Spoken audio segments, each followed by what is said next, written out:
여러분들은 생을 살면서 교도소를 몇 번이나 갔다 왔습니까? 교도소 갔다 왔다니까 왜 나를 범죄자로 몰아가냐고 그러겠지만 교도소를 꼭 죄만 지어갑니까? 면허도 갈 수가 있고 교도소 봉사도 갈 수가 있고 여기 권사님들 하부 들고 교도소 갔다 왔잖아요. 청송교도소 갔다 오고 작은 교도소도 갔다 오고 순천 교도소도 갔다 오고 그 다음은 저는 모르겠습니다만 저도 교도소를 몇 번 갔다 온 경험이 있습니다. 물론 신방 면허 이런 면회 이런 것들로 갔지만 말입니다. 어느 날 교도소에서 한 사형수가 통곡을 하고 있었습니다. 통곡한 이유는 그 신문 한 페이지를 보고 통곡을 한 겁니다. 그 신문 헤더라인은 뭐가 기록되어 있었냐면 이 박중국 대통령 클리브랜드 22대 대통령 취임식이라고 하는 헤더라인에 이 대통령의 가족들과 사진이 일면에 장식된 그 신문을 보고 통곡을 하게 되었습니다. 이 독방에 갇혀있는 사형수는 언제 죽을지 알 수 없는 그런 운명에 이제 찢어지는 가슴을 그가 참으면서 울고 있었는데요. 사실은 그 대통령과 이칠수는 고등학교 때 같은 클래스메이트 친구였습니다. 어느 날 이들은 그날도 어느 때와 같이 고등학생인데 술을 먹는 그런 날이었는데요. 그날따라서 어떠한 변화가 있었던 게 교회에서 들려오는 찬송 소리에 한 친구는 교회로 들어가고 교회로 들어가는 이 친구, 이 술 친구가 교회로 들어간 것, 약속을 깨뜨린 것에 분노해서 뒤에다가 온갖 욕설을 다 퍼대고 홧김에 완전히 코가 만들어야 되도록 그렇게 술을 마셨습니다. 그리고는 둘이는 헤어졌습니다.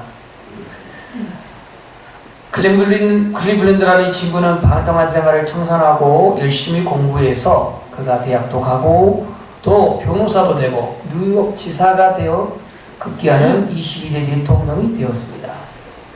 하지만 이 한 친구는 여전히 그는 술에 찌들었고 알코올 중독자가 되었고 그리고 대학을 포기하고 그 술로 말미암아서 그는 끔찍한 살인죄를 범하고 결국 사형 들어갔고 그 선고를 받고 이제 교도소에서 형장이 있으로 사라질 운명에 처한 것입니다. 같이 시작한 학창시절이지만 길은 완전히 달랐다는 거죠. 우리 인생의 길도요, 두 갈래의 길이 있습니다. 두 갈래의 길. 아니, 길이 왜 두 갈래의 길로만 꼭 단정할 수가 있겠느냐? 성경은 그렇게 말하고 있습니다. 성경이 말한 두 갈래의 길은 좁은 길과 넓은 길이고, 생명의 길과 멸망의 길이요, 의인의 길과 죄인의 길이요, 반드시 이 두 갈래의 길로 성경을 말해주고 있습니다. 예수님을 믿는 길은 좁은 길입니다. 그러나 생명으로 가는 길입니다. 예수를 믿고 사는 사람들은 불신자들보다도 더 힘들게 사는 것은 사실입니다. 주일이면 남들 쉬는데 교회에 와야 됩니다. 또 어떤 분들은 아침부터 금식을 하고 와서 봉사를 합니다. 경제적으로 풍족하지도 않지만 하나님께 예물을 드립니다. 또 친척들과 만났을 때 믿지 않는 친척들은 세상 얘기하며 또 뭐 제사 등등으로 이렇게 갈등이 일어날 때에 이러한 것들을 감내해야 되는 게 그리스도인들입니다. 직장생활에서는 회식이다, 단합대회다, 이러한 세속적인 회식과 그러한 무절제한 단합대회를 할 때에 자신의 믿음을 지키면서 바보 취급을 당합니다. 왜 그리스도인이 이렇게 살아야 합니까? 왜 그리스도인은 이 길을 가야 합니까? 결국은 끝이 통찰력이 다르기 때문입니다.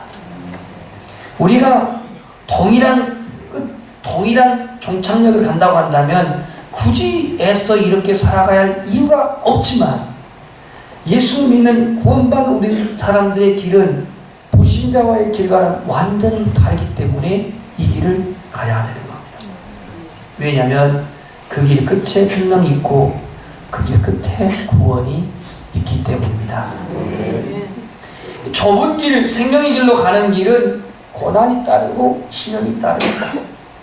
사람들이 왜 이 길을 기피합니까? 사람들이 왜 이 길을 가기 싫어합니까? 사람들이 왜 이 길을 외면합니까? 그것은 자신의 욕심, 자신의 야망, 자신의 탐욕, 자신의 자유가 억압되어지고 구속받는다는 것 때문에 이 길을 기피하고 이 길을 외면하는 겁니다. 사람들이 좁은 들어가지 않는 것은 내세를 믿지 않기 때문에, 천국을 믿지 않기 때문에 그 길을 가지 않습니다. 그들에게는 보이는 것이 전부이고 이 현상세계가 전부이기 때문에 결국 좁은 길로, 생명길로 가지 않는 거예요. 오늘 예수님은 제자들에게 내가 곧 길이요 진리요 생명이니 이렇게 말씀하시면서 나로 말미암지 않고는 아버지께로 올 자가 없느니라 그랬습니다.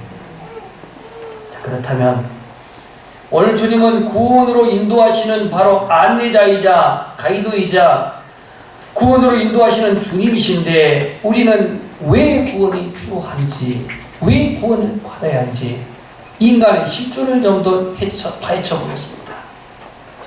인간의 실존을 파헤치려면 인간의 속성을 알아야 됩니다. 예레미야 11장 9절에 보면 이런 말씀이 있습니다. 한번 따라서 하겠습니다. 만물보다 거짓되고 심히 부패한 것은 마음이라 누가 이를 알리오마는. 여기서 인간의 속성을 만물보다 거짓되고 부패하다 그랬습니다. 만물보다 거짓되고 부패한 마음이 누구의 마음입니까? 누구예요? 놀부의 마음이 아니고요? 순신 마음이 아니고요. 만물보다 거짓되고 부패한 마음이 바로 나의 마음입니다. 나의 마음이에요. 우리라고 하는 그냥 도매금으로 넘어가기 전에 나의 마음은 왜 거짓되고 부패한 마음인가? 의사는 환자를 보고 진단합니다. 의사가 환자 오게 되면 감기 환자만 와도 그러면 입을 벌려야 되죠. 속살 다 보입니다. 그래요. 그리고 또 프레셔 나가가지고 눈도 이렇게 비춰보죠. 그죠? 안 해본 것처럼 그러지 말아요. 그리고 또 뭐 기도 열이 나는가 또 뭐 이렇게 열도 테스트 해보잖아요. 의사가 환자를 보고 진단하듯이 하나님은요 우리의 마음을 보시고 진단하셔요. 마음을 보시고 아시는 거예요. 그래서 인간의 속성에 예수님은 마태복음 15장 18절에 입에서 나오는 것은 마음에서 나오나니 이것이야말로 사람을 더럽게 하느니라. 마음에서 나오는 것은 악한 생각과 살인과 간음과 음란과 도적질과 거짓 증언과 비방이다 그랬습니다. 우리 인간의 속성, 우리 인간의 실존의 속성은 부패하고 거짓되어 있습니다. 그래서 참으로 우리 인간 안에는 선한 것이 없습니다.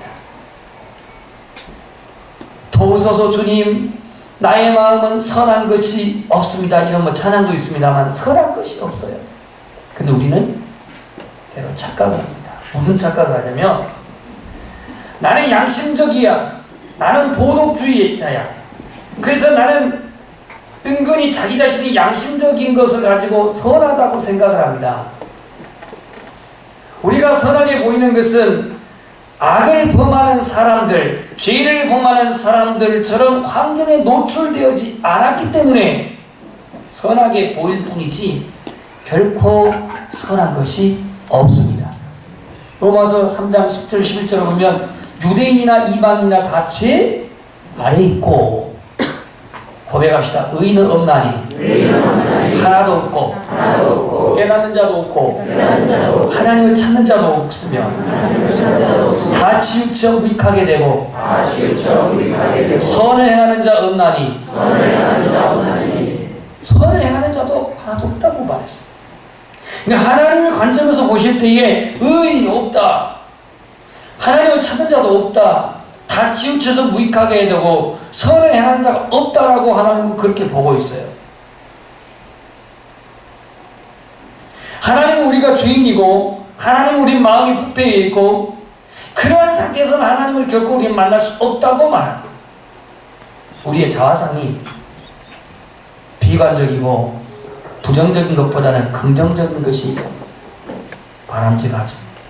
그러나 자신의 자존감이 건강해야 하는 것은 당연하지만 나의 의를, 나의 양심의 의를, 나의 선함을 평가하는 기준이 사람에게 주지 마세요. 사람에게 주지 마세요. 뭐 우리나라 말로 설교 시간에 좀 쓰기는 그렇습니다만 개찐도찐인데 왜 사람에게 비추어가지고 내가 좀 양심적이야, 내가 좀 선해 이렇게 뭡니까?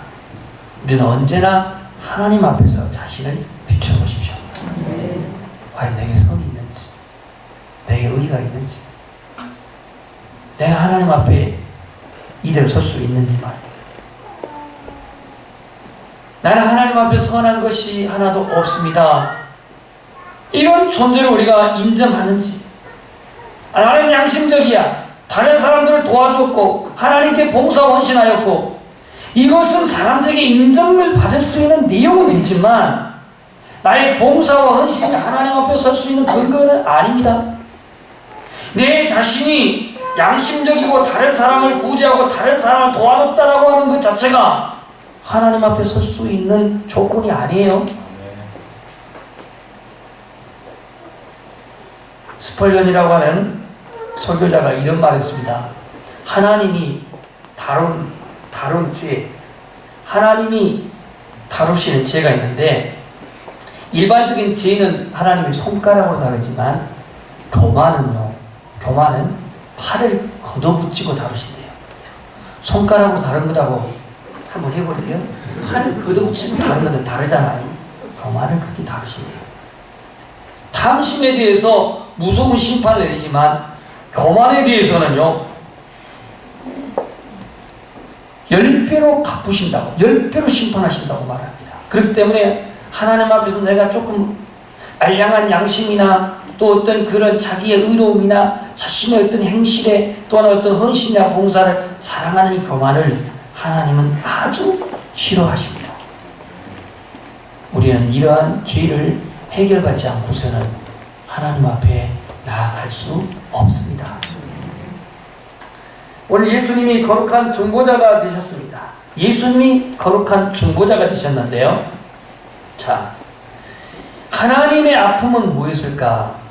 하나님의 아픔은요, 하나님의 형상받은 우리가 죄로 말미암아 불행하게 고통당하며 살아가는 것이 하나님 아버지의 아픔이었습니다.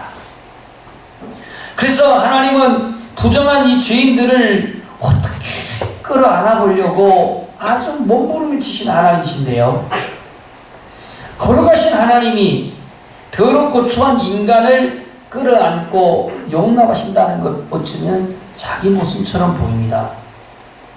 그래서 하나님은 자기 모순을 극복하시려고 우리의 인간의 수준을 죄인된 상태에서 심판, 멸망의 상태에 방치두지 아니하시고 여기서 건져내야 할, 여기서 해결해야 할 그러한 중보자를 선택하셨으니 그분이 바로 예수 그리스도입니다. 성경이 이렇게 말합니다. 우리 한번 고백합시다. 하나님은 한 분이시요, 또 하나님과 사람 사이에 중보자도 한 분이시니 곧 사람이신 예수 그리스도라. 하나님의 자신의 거룩함을 보존하시면서 죄인된 사람들을 자기 자녀로, 백성으로 삼으신 방법은 반드시 여기에 중보자이신 예수님이 필요하셨습니다. 죄인된 우리가 하나님의 사이, 죄인된 우리가 하나님 사이를 맺게 하신 중보자, 거룩하신 하나님께 나아가는 길을 열어주시는 중보자, 구약에서는 대제사장이 이 일을 하셨고 이제 이 시작에서는 예수님이 이 대제사장으로서 이 중보자의 일을 하시려고 오신 것입니다. 아브라함 중보자 역할을 했습니다. 모세 중보자 역할을 했습니다. 그들의 중보의 기도가 그 롯의 가정을 이끌어내는 모세의 중보 기도가 하나님의 진노를 처리하는 이런 결과를 가지고 오게 된 겁니다. 결국 구약의 중보자는 예수 그리스도의 하나의 표상을 드러내고 있는 부분입니다. 20대 초반 제가 직장 생활할 때에 제가 거래하는, 저희 회사에서 거래하는 업체 중에 대그룹이 두산그룹이 있었고요. 그 다음에 국제그룹, 그 다음에 국제상사가 있는데 국제그룹이 있었어요. 두산그룹은 박용근 회장님, 국제상사 양정무 회장님인데 이분들의 회장실을 들어가려면요, 제가 아무리 통신공사 전화를 고치는 사람을 할지라도 다른 모든 사무실은 그냥 들어갑니다. 왜? 고장난데 별 수 있습니까? 가서 손 봐줘야지. 근데 이 회장실은 고장나도 마음대로 못 들어갑니다. 누구를 만나야 되겠어요? 비서를 만나야 돼요. 비서를 만나야 되는데 대부분 이 비서들 보면은요, 거기에 보면은 그 수동들은 여자 비서가 있고 그 다음에 그 위에 남자 비서가 있는데요. 그러니까는 차나 갖다 주는 그 비서가 있고 그 다음에 해당의 어떤 스케줄을 이렇게 담당하는 그 비서가 있는데 이 비서를 만나지 않고는 회장실에 들어갈 수 없습니다. 들어갈 수 없어요. 청와대는 어떻겠어요? 청와대 가고 싶지도 않지만 청와대는 그냥 아무나 들어가도 돼요. 그 최 씨는 들어갈지 모르지만 들어가도 윤 씨는 못 들어갑니다. 이게 조사 아줌마는 들어가요. 그럼 못 들어가요. 반드시 어떤 신분 조회에 모이면 이거 철저히 한 끝에 들어갈 수가 있어요. 하물며 존귀하신 하나님 앞에, 거룩하신 하나님 앞에 우리가 무슨 수로 그 앞에 나가나 이거예요. 어떠한 우리가 자격으로 나가나 이거예요. 우리가 고백하지만 자격 없는 내 힘이 아닌 예수님의 보혈로, 주님의 은혜로, 십자가의 능력으로 하나님 앞에 나아갈 수가 있는데 이건 나의 희생의 대가도 아니고 헌신의 수고도 아닙니다. 하나님은 하나님 앞에 있는 우리를 받아들이기 위해서 중보자를 세우셨는데 그분이 오늘 예수 그리스도입니다. 그래서 바울은 로마서 4장 25절에 예수는 우리가 범죄한 것 때문에 내어줌이 되고 또한 우리를 의롭다 하시기 위하여 살아나셨느니라 그랬어요. 범죄한 나를 건지기 위해서 십자가에 내어주셨고 의롭다 하기 위해서, 나를 의롭다 하기 위해서 주님은 다시 부활하셨다라고 이렇게 말씀하고 있습니다. 예수님은 우리 대신해서 죄인 되셨습니다. 아멘.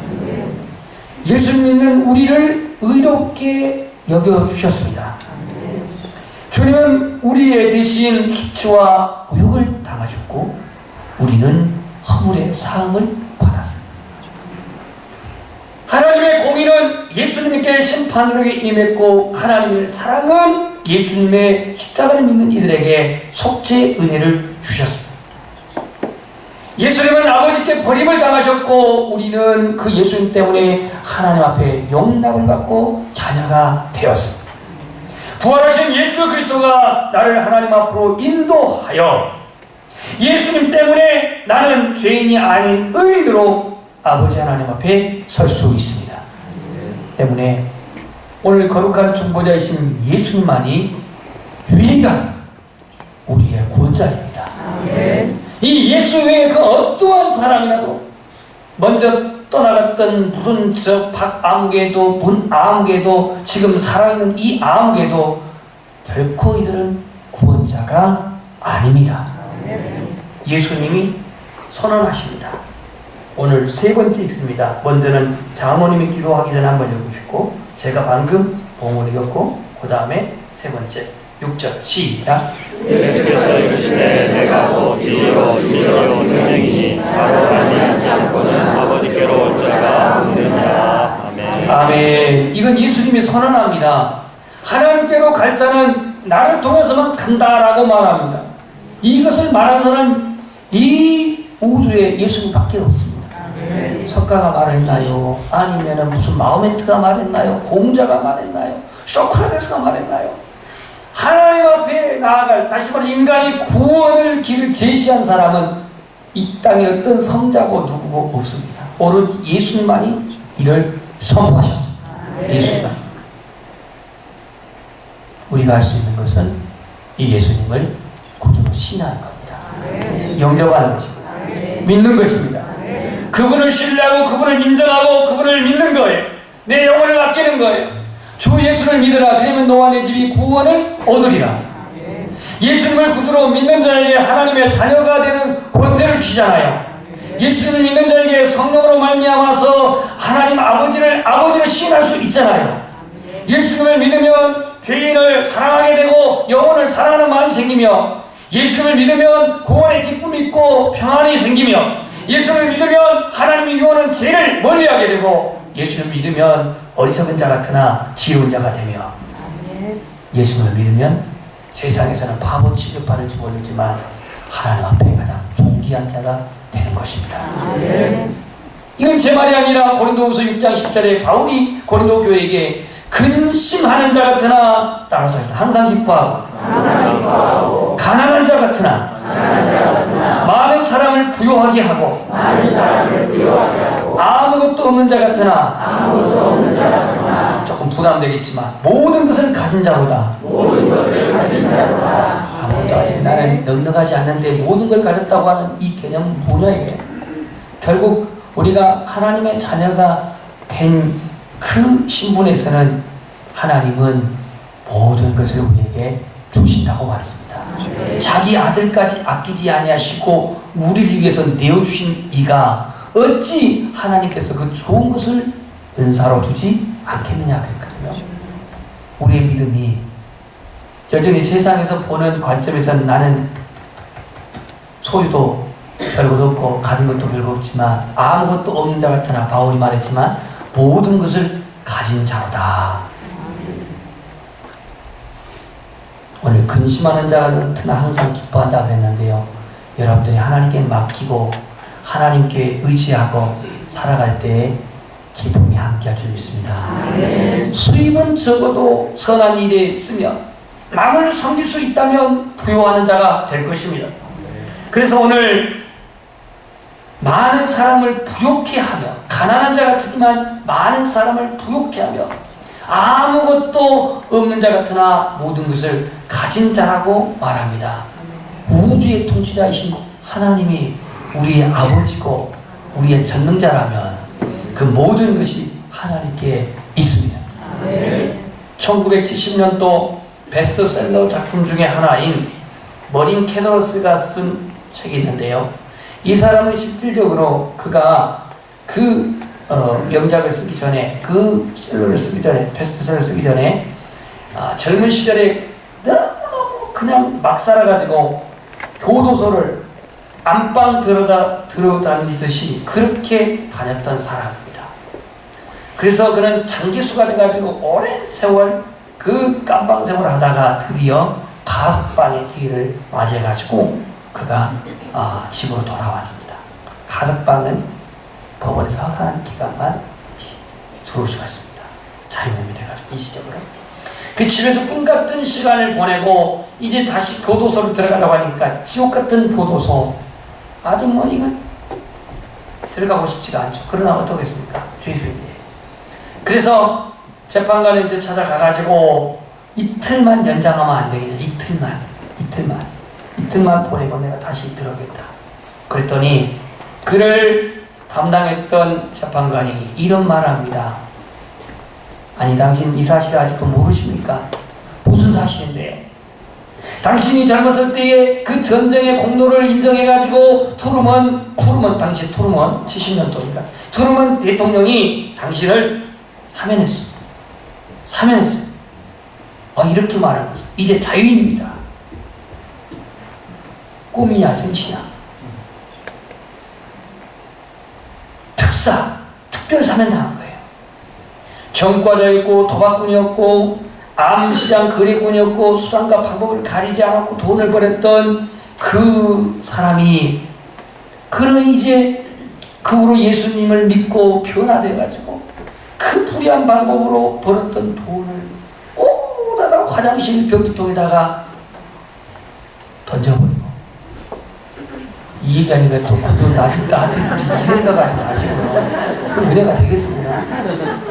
다 던져버리고 내가 이제는 새로운 인생, 과거의 인생이 아니라 새로운 인생을 살겠다고 그 부정한 방법으로 어떤 돈을 다 쏟아버리고 그가 새로운 인생을 살겠다는 그런 얘기죠. 지금 여러분 가는 길은 어떤 길입니까? 하나님 앞에서 내가 가는 길이 생명의 길로 가고 있습니다. 아니면 악인, 의인이 아닌 악인, 하나님 앞에서 악인으로 서야 될 그러한 모습으로 지금 심판의 길로 가고 있습니다. 선택은 오늘 우리의 개인의 몫이지만 오늘 저와 여러분이 주님께서 말씀하신 것처럼 내가 길이요 진리요 생명이니 나로 말미암지 않고는 아버지께로 올 자가 없다고 하신 말씀처럼 힘들어도 어려워도 고난이 있어도 사람들이 어리석다고 바보 취급해도 우리는 끝까지 좁은 길 원의 예수 그리스도의 이 생명의 길로 변함없이 나아가기를 주님의 이름으로 축복합니다.